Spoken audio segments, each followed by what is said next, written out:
today, it is time for the new decrees from your Lord of Patriarchy. The first new decree is that Cynthia Nixon must run her campaign based on facts and plans versus just feelings. I actually went on the former Sex and the City Stars gubernatorial website and found it completely devoid of any actual plan to help the state of New York, a tax plan, a jobs creation plan, a Medicare plan, any sort of a plan. She just yammered on about how the 1% in New York makes 45 times more than the 99 other percent. How there's this huge gap between rich and poor and how horrible it is, even though to end the gap you'd have to create socialism, which is an even worse idea.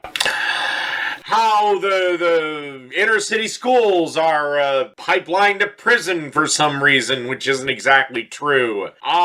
Just a lot of crap. So yeah, Cynthia Nixon, maybe work on, coming up with a fucking plan. Next decree. Cenk Uygur and Mundane Matt must meet in a death match inside Hell in a Cell. Next decree. The UK can no longer call itself a free speech nation after the Count Dankula verdict. If you didn't know, today, Count Dankula was found guilty hate speech or some stupid shit, after he made a video where his pug was raising his paw, and I think he was saying Zig Heil or something. The Nazi pug thing, okay? It's a fucking dog. It's a joke. You cannot have free speech but also say anybody that says this, or makes a movie about this, or writes a song about this, that's banned, because that's bad, because that'll offend somebody. Free speech is an absolute. Either you have it, and everything's okay, or you don't, in which case you can just make any stupid, asinine, insane law that you wish. Further, I decree that Matt McGorry, the wokest male feminist of them all, must castrate himself with a rusty saw. Also, to other patriarchal lords, you must now have your slave girls in stainless steel chains, because it's just polite. Iron ones rust, and who the fuck wants that? Also, Doug Walker's slave girl, Tamara Chambers, must get a fucking gym membership. Jesus. Back fat galore. To my mortal enemies, the feminists, I hereby decree you must answer me the following question. What the fuck?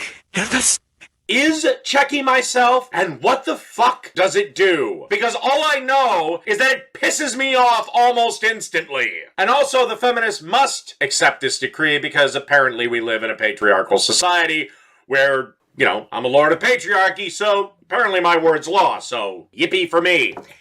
I also decree, and this must happen, that Shoe on Head and ASMR Darling must make a lesbian makeout video. And finally, I don't know about the rest of you, but I am sick to death of every fucking day and every place I fucking go.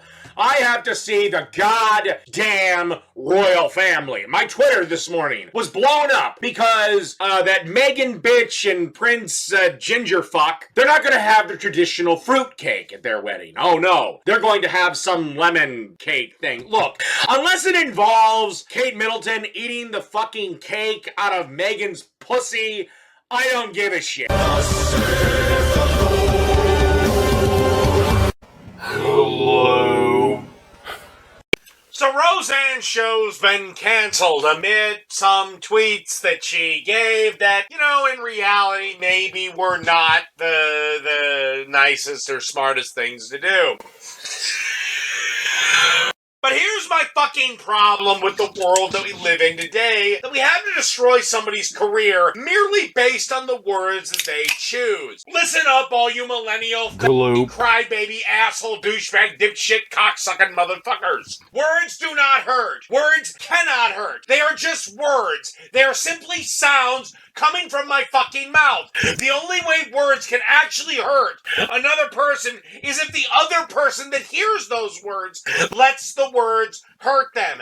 There are 20 people on this goddamn planet that their words could actually hurt me. The other 7 billion motherfuckers on this planet, I really don't give a shit about. I am sick to death of what is supposed to be grown adults losing their fucking collective shit and having temper tantrums and acting like toddlers when somebody tweets something that they don't like. Now, what Roseanne tweeted in bad taste? Yes. Was it racist? I don't know. You'd have to find out if she actually intended it to be racist or not. Something is not racist unless the person intends to hurt somebody based on their race. Okay, but was it a bad joke? Sure, not a problem there. Should she have done it? No, probably not. But the fact that we have to destroy her career over it, to me, is absolutely sickening. You people are the reason why our comedy is heading to the same level of where Australia's is right now, where you have dumb non-talented SJWs, and everybody's laughing at them because this is all they've got. This is where their fucking laws have gotten them to.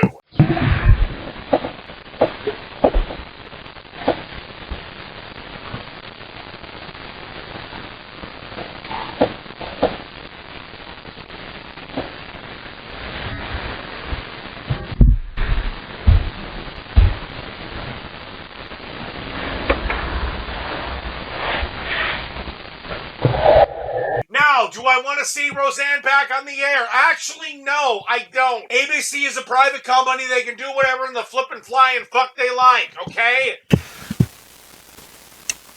But, I'm sorry. Somebody sends you a mean tweet, it's time to put on your fucking adult pants and fucking move along. 7 million people on this planet can call me whatever the fuck they like. It doesn't fucking bother me. Some dumb motherfucker on YouTube says I'm a racist piece of shit. I don't really give a shit. There's 20 people on this planet whose words could actually affect me, okay? Or maybe if they're a long-time subscriber and they said I crossed the line, fine, I might take their opinion a little more seriously than some random jerk-off on Twitter. The idea, the notion that now we have to kowtow to every single stupid fucking whim of the SJW easily ass-hurt community, because this is all these people do. They're professional outrage machines. This is all they do. They wait for something to get outraged about, and they go off on it. David Hogg is probably going to become the first fucking career outrage person. And the sad fact of the matter is, the people that are like chiding the people daring to bring up Bill Maher with the Donald Trump thing, well, I'm sorry, but it does point out the hypocrisy. When Bill Maher said that that fucking Donald Trump's dad was an orangutan and his mom had sex with an ape to produce him, I'm sorry, same fucking joke. But oh my God, one woman was slightly black. I mean, she's not the darkest motherfucker in the room. But somehow that's worse. No, it's the same fucking joke. I want to live in a society where everyone is free and equal, okay? And that means that guess what? You get to be made fun of by anyone. Again, the fact that Roseanne, and by the way, to those of you thinking I'm some fucking fan of Roseanne's and jerking off over the conservative message, I haven't watched a fucking episode of the goddamn show. I liked the original series because it was one of the first ones that actually portrayed accurate family life. That's why I didn't like the Cosby Show. Not because I didn't think it was funny, but the family was totally fake. You don't have 5 perfect children. This does not happen. And no, I would have had the same fucking reaction. I have the same reaction to Leave It to Beaver. That family did not fucking exist. Ever. Not even in the 50s. I know. I asked my grandma. She burst out laughing at my ass.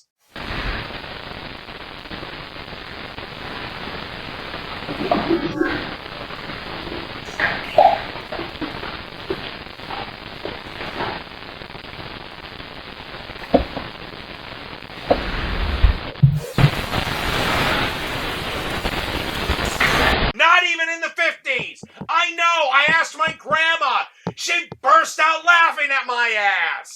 actually grandmas. They both laughed at me. No, the kids didn't come in all pretty and perfect. They came in dirty because they were playing. That's what kids do. Grandmas didn't wear dresses in the 50s either. Or at least not every day. They wore these things called pants.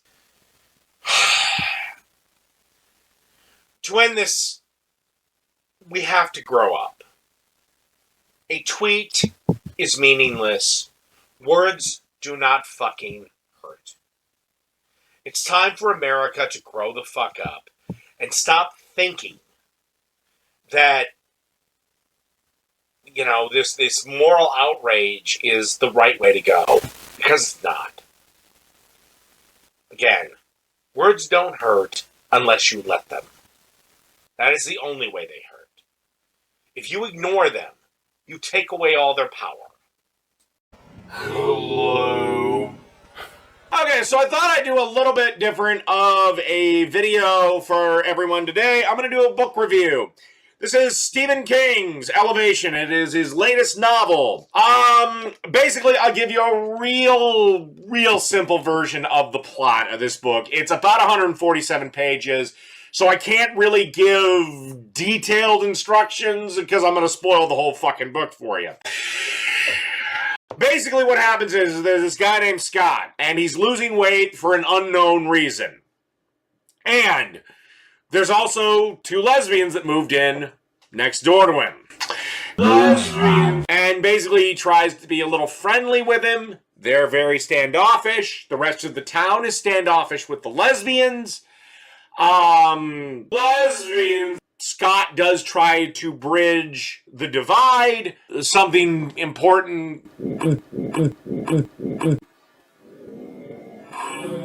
concerning that happens at an annual race that the town of Castle Rock has, and I can't really say more than that. The book is 147 pages. I really do recommend it. It gets an A- from me because there is one part that I didn't like. King does, in my opinion, his best work when he's just short and sweet. The shorter King's novels are, generally the more I like them. I think his best stuff is about this long. Because at times he can fuck up longer novels. So, the one part I didn't like about this book. This is why it's not an A+. If he did not include this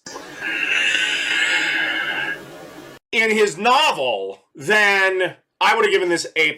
Now, as we all know, Stephen King is a pretty big fucking liberal. And he decided to throw in his personal politics and his distaste for President Trump in this novel. He basically said that Castle Rock, Maine is an evil Republican Trump-loving town. And they hate lesbians or women that get married to women, despite the fact that, name me one thing Trump has done to screw with gay marriage. Nothing. Name me one thing he's done to fuck with gay and lesbian people. Nothing. The worst you can nail him on is basically forcing people to have the gender they were assigned at birth on their birth certificate, which, for medical reasons, might be relevant, because once again, wish you may, wish you might, you will not turn your gender tonight. All this fucking bullshit about transitioning from a man to a woman is horseshit, or a woman to a man, it's horseshit. At the end of the day, underneath it all, you're still the birth or the gender that nature decided, okay? And there's fucking two. So I don't like the fact that he ties Trump voters into homophobic assholes. Also, Trump fucking flew the rainbow flag. So I'm sorry, Mr. King, if you want to attack Trump for being a dipshit that says really stupid things at really bad times, that you can do. If you want to attack his policies in your book and how they might end America, that's one thing. But just saying something that is patently fucking false, that you have no goddamn evidence for, it's just, I mean, you could have even, I mean, for Christ's sakes, if you move two lesbians into a town, lesbians, of crusty old fucking Democrats, they're not going to be as accepting of the gays. So, yeah, that's the one part of this book I didn't like. And again, if he'd have just... Again, if he would have done something that Trump has done, I maybe would have given it a pass. But it is the only gripe I have of this book. Outside of that, it is actually phenomenal. Outside of that, it is actually really good. Outside of that one fucking part, it only pops up once. It's like, here's the other thing. If it made sense in the story, I would have been fine with it. But it comes out of left field. And then it goes away. It's never mentioned again. It's never mentioned how these people are evil, bigoted, it just comes out of left field. And then it goes away. You know, so once again, it was just him taking a needless shot in, and again, I don't read fiction for political viewpoints. I'll read a political opinion book for that. But outside of that, this is a great fucking read. I do recommend it. Outside of that one little bit. All right, that's it.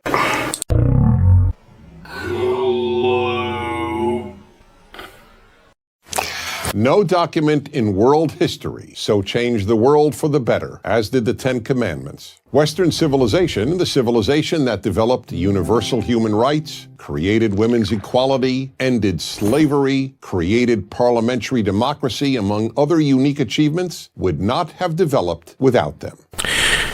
Dennis, I gotta challenge this because I'm sorry, the Ten Commandments goes against the very foundation of Western civilization. If when Western civilization got started, this idea of free and open democracies or constitutional republics or whatever you want to call us, if it had gotten started based on the Ten Commandments, we would end up looking a hell of a lot more than present-day Middle Eastern countries. So let's go through them. The Ten Commandments. Let's deal with the first four. Thou shalt not have no other gods before me. Thou shalt not worship any graven image. Thou shalt not take Lord's name in vain, and remember the Sabbath to keep it holy. I want everyone to remember number 4. I will bring it up in a minute.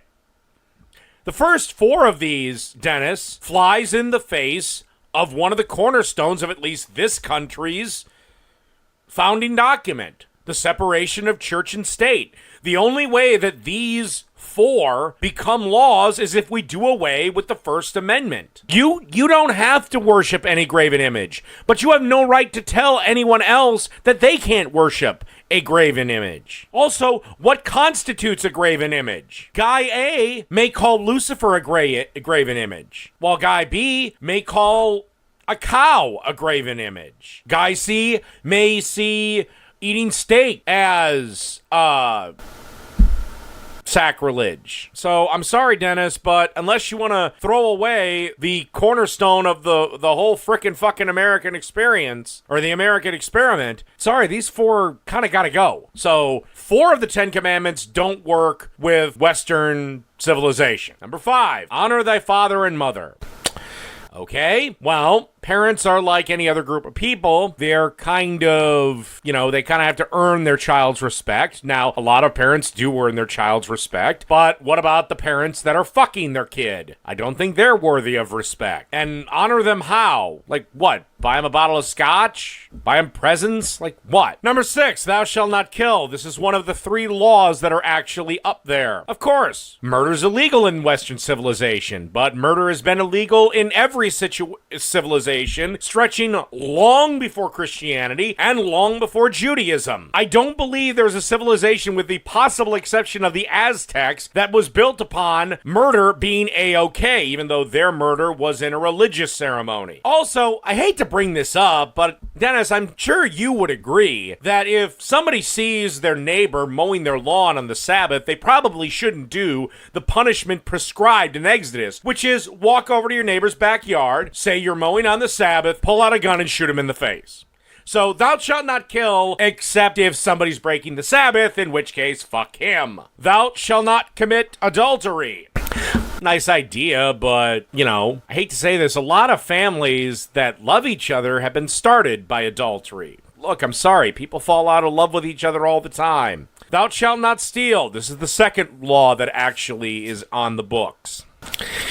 And again, I can't think of a civilization that didn't have some sort of penalty for theft. And again, civilizations long before Christianity and long before Judaism. So again, could you provide me evidence of before the Ten Commandments, everybody was just ripping everyone else off? I don't think it works that way. I think theft has been a crime since probably right around the time we maybe stopped. Actually, I bet you it was a time when we were at the nomadic stage about 100,000 years ago. The final one that is actually a crime in our society, thou shalt not bear false witness, or as we call it, perjury, lying. Now, it's only a crime to lie under oath, but I hate to bring this up. How many parents lie to their kids about certain things like Santa Claus, Tooth Fairy, Easter Bunny? How many lies do we tell kids to make them happy? And they're not particularly bad lies. They'll figure it out soon enough. You know, how many times do we not tell an elder relative that's having very difficult health problems that maybe her granddaughter miscarried? Maybe we keep that from her. So maybe there's times we should lie. And finally, thou shalt not covet. This one is completely stupid, Dennis, unless you also don't believe that we should be under a capitalistic society. This is the basis of capitalism: coveting. That's why capitalism works so well with humans, because humans covet shit. Your neighbor gets a boat, you gotta get a bigger boat. Your neighbor gets a 74-inch screen to watch porn on, you gotta get an 88-inch screen to watch porn on. So, when you look at the Ten Commandments outside of perjury, theft, and murder, and again, there's a lot of times that killing can be justified. And again, Dennis, I'm assuming you also eat meat, so kill what? Just humans, or does this extend to chickens? Because if it does, fuck it, I'm going to hell.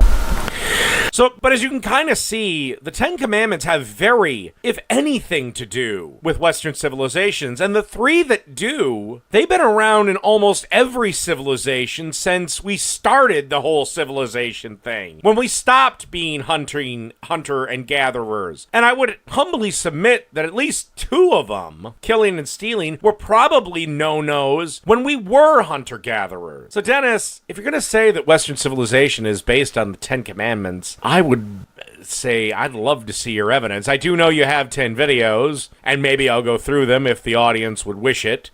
But as for right now, I mean, again, four of them would fly against the very foundation. We need to be a theocracy, and we're not. You can go live in a theocracy. They kind of suck. They're in the Middle East. And yeah, they suck. So that wraps up this one.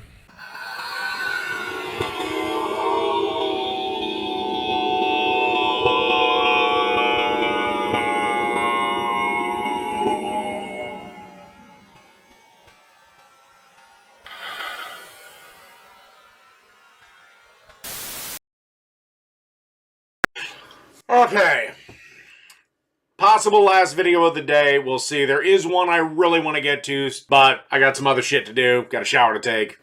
Let that lovely mental image sit in your head for a little bit. Alright, but this is... I'm not even going to show you the fucking article. I'm not going to read the fucking article. It's by Huffington Post. I'll link it in the description, and you can go and make your own video about these fucking cuck boy, soy boy, dipshit assholes. Where Huffington Post was like, own up to your misogyny and sexual misconduct, you fucks! And they got this stupid little feminist with her Smash the Patriarchy t-shirt, and the era of boys will be boys is dead. Thinking that we got a fucking rape epidemic in this country. It's so evident. Really? Right now, these dipshits are sitting at 1 in 6 women will be raped in their lifetimes. That's the number today. Okay? Does everybody remember a couple of years ago when it was 1 in 3, then moved to 1 in 4, now it's 1 in 5? Well, now it's 1 in 6. Okay? But a sixth of the female population... Sixth of the female population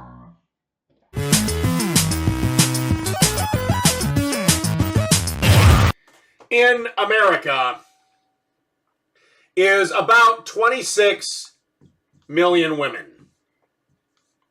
Okay, so we have 26 million rape victims who are female. Fuck male rape victims because feminists don't give a shit about them, okay? So we have 26 million.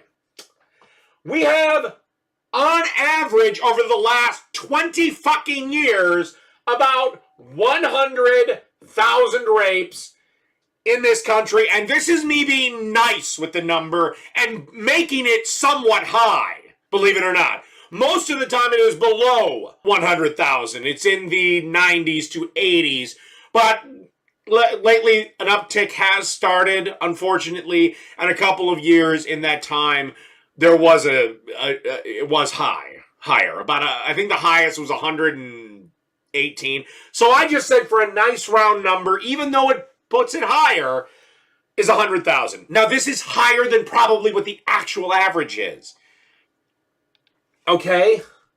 Now, let's say the average woman lives to 85 years. Okay? That means that at most, there is 8.5 million women who have been rape victims, according to this statistic. You need to get this 3 times higher to make this even come close to working. And this number right here, this 26 million, this is just reports. This isn't conviction. This isn't incarceration or anything. So I'd love for you to fucking just die just give up this fight, feminists. It doesn't work. It's not 1 in 6. It's probably closer to 1 in 20. There are some people that says it's closer to 1 in 46. Will be raped during the course of their lifetime. Because again, this number is just the number of reported cases. Not convictions, not finding out that they're full of shit, which is a growing problem, dear feminists. Just reports. And you're still, at most, you have 8.5 million women.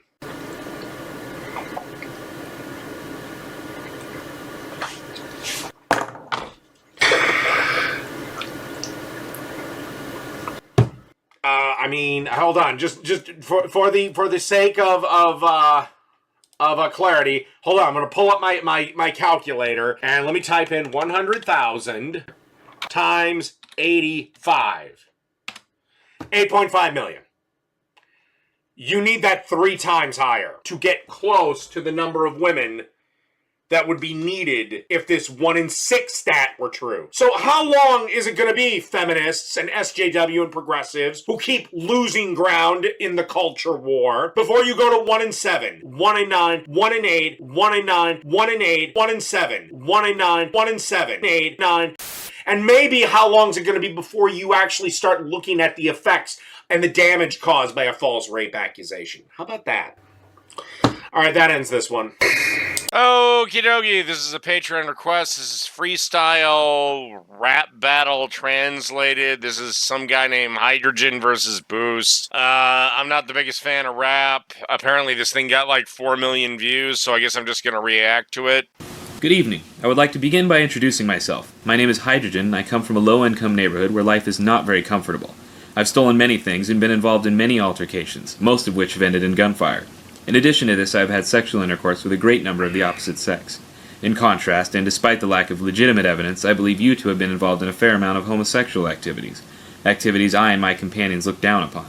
I am so much stronger than you, and my powers of rhetoric so much greater than yours, that you could employ an army of some sort to aid in your fight with me, but I of course would prevail, because I am stronger than you. I'm sure I needn't remind you of my place of birth, wherein, as I explained before, the living conditions are much worse than in your aforementioned city of residence. I would like to stop here for a moment and remind you that I am in fact orating with little or no prior preparation, an act commonly referred to as freestyling. Once again, and I think this bears repeating, I would like to restate my claim that I am in fact much stronger and have endured a larger number of hardships than you. Hardships which have left me with an aggressive behavior and an imposing demeanor which I believe frightens you. I know of a woman... By the way, this got 4 million views. ...woman with whom you have had sexual intercourse. I too have had sexual intercourse with said woman, and she complained to me of your less than exemplary performance in bed. She went on to explain to me in graphic detail the dimensions and particulars of your genitals, and I tell you what she said was not very generous, sir. In conclusion, I would like to leave you with a brief summary of my argument. You, sir, are a weak, timid, and untrustworthy homosexual. The city in which you live is not nearly as difficult to live in, nor is it in such a high state of disrepair as mine.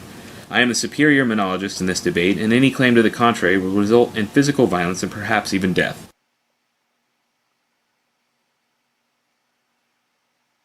And a good day to you too, sir. I would like to rebut your previous claims in an improvisational and rhythmic manner. I was given the name Boost by my peers. The alleged facts you've uncovered in regards to me are unfounded and without merit. My birthplace is not only vastly inferior to yours, but my neighbors are also much more resilient. In terms of your claim to my sexuality, Sigmund Freud theorized that in some cases the semi-conscious mind manifests repressed desires, therefore leading me to believe that you, sir, are indeed the homosexual. In fact, I once had a romantic rendezvous with your biological mother in which fellatio was performed forthwith and without explanation. The encounter lasted several hours, and many unspeakable acts were implemented. I paid her for her services, and no subsequent contact, either verbally or physically, has been made. I brandished a 9mm pistol which I stole from a man involved in a gang-related turf war. I fired the pistol several times and in some cases critically wounded those with whom I was in contest with. I would like to inform the audience that I engage in the sale and consumption of illegal narcotics on a regular basis. Speaking candidly, I am in no form intimidated or fearful of your actions, as I have been involved in countless... This got 4 million views. altercations which have ended less than favorably. In summation, your argument denotes a lack of intellectual honesty on your part. It is my contention that this matter would best be solved with fisticuffs. I believe I will be victorious in this regard.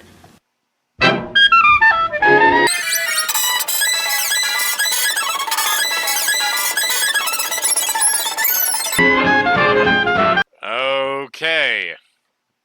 That got 4 million views.